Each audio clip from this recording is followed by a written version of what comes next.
guys, assalamualaikum warahmatullahi wabarakatuh. Jadi di sini aku mau menjelaskan tentang pengorganisasian atau organizing. Organisasi merupakan wadah yang diperlukan untuk mahasiswa yang ingin menambah pengalaman. Sebuah organisasi mutlak memerlukan suatu perencanaan akan dibawa kemana organisasi tersebut, pengawasan untuk mengawasi kinerja setiap anggota, penugasan dari setiap anggota, dan yang tidak kalah penting adalah motivasi. Manajemen adalah suatu proses di mana pelaksanaan suatu tujuan tertentu diselenggarakan dan diawasi. Yang pertama yaitu pengorganisasian atau organizing. Proses yang menyangkut bagaimana strategi dan taktik yang telah dirumuskan dalam perencanaan desain dalam sebuah struktur organisasi yang tepat dan tangguh.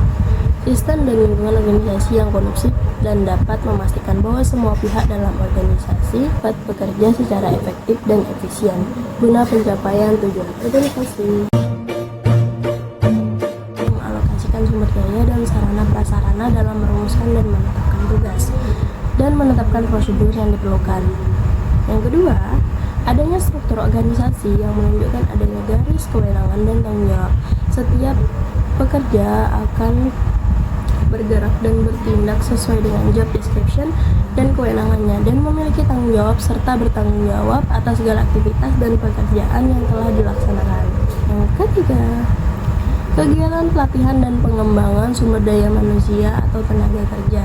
Hal ini sangatlah penting agar dapat menyegarkan dan menambah wawasan pekerja. Keempat, kegiatan penempatan sumber daya manusia pada posisi yang paling tepat atau dengan kata lain strategi yang telah ditetapkan harus dilaksanakan oleh pekerja yang dinilai mampu dan layak dan memiliki pengetahuan yang cukup di bidangnya.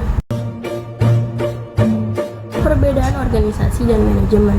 Organisasi bersifat statis sebagai wadah, sedangkan manajemen bersifat dinamis sebagai proses mengelola sumber daya yang ada di dalam suatu organisasi. Ada organisasi profit dan yang kedua ada organisasi non-profit atau nirlaba. Organisasi nirlaba meliputi sebagai berikut.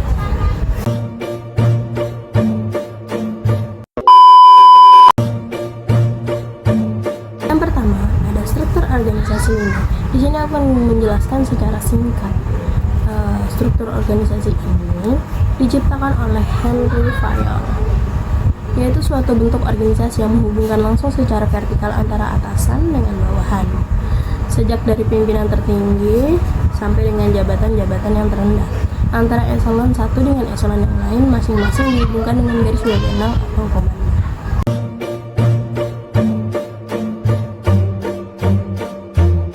Yang kedua ada struktur organisasi lini dan staf. Ini adalah merupakan kombinasi dari organisasi lini. Asas komando dipertahankan, tetapi dalam kelancaran tugas, pemimpin dibantu oleh para staf, di mana staf berperan memberi masukan, bantuan, pikiran, saran-saran, data informasi yang dibutuhkan.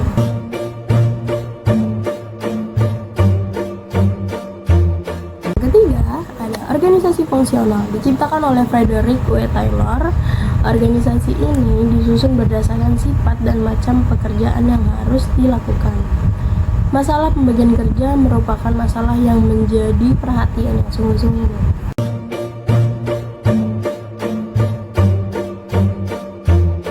Yang keempat, ada struktur organisasi lini dan fungsional.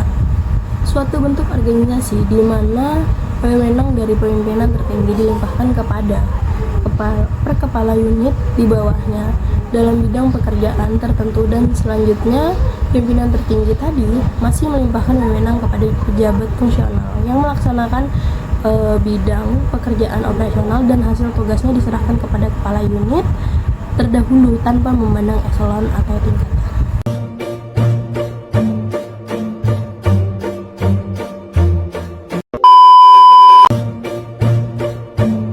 Pertama ada manajemen sumber daya manusia.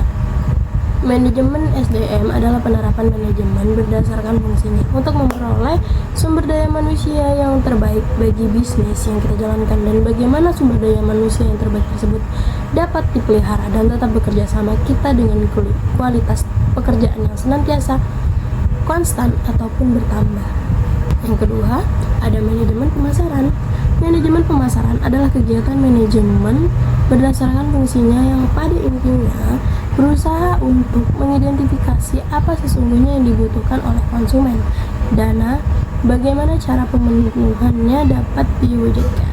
Ketiga, manajemen operasi atau produksi, yaitu penerapan manajemen berdasarkan fungsinya untuk menghasilkan produk yang sesuai dengan standar yang ditetapkan berdasarkan keinginan konsumen dengan teknik produksi seefisien mungkin dari mulai pilihan lokasi produksi hingga produk akhir yang dihasilkan dalam proses produksi. Keempat, ada manajemen keuangan, yaitu kegiatan manajemen berdasarkan fungsinya yang pada intinya berusaha untuk memastikan bahwa kegiatan bisnis yang dilakukan mampu mencapai tujuannya secara ekonomis, yaitu diukur berdasarkan profit.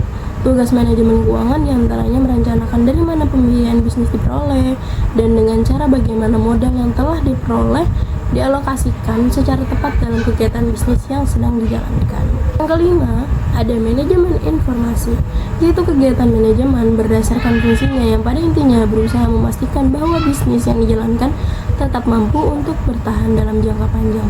Untuk memastikan itu, manajemen informasi bertugas untuk menyediakan seluruh informasi yang terkait dengan kegiatan perusahaan, baik informasi internal maupun eksternal, yang dapat mendorong kegiatan bisnis yang dijalankan tetap mampu beradaptasi dengan perubahan yang terjadi di masyarakat.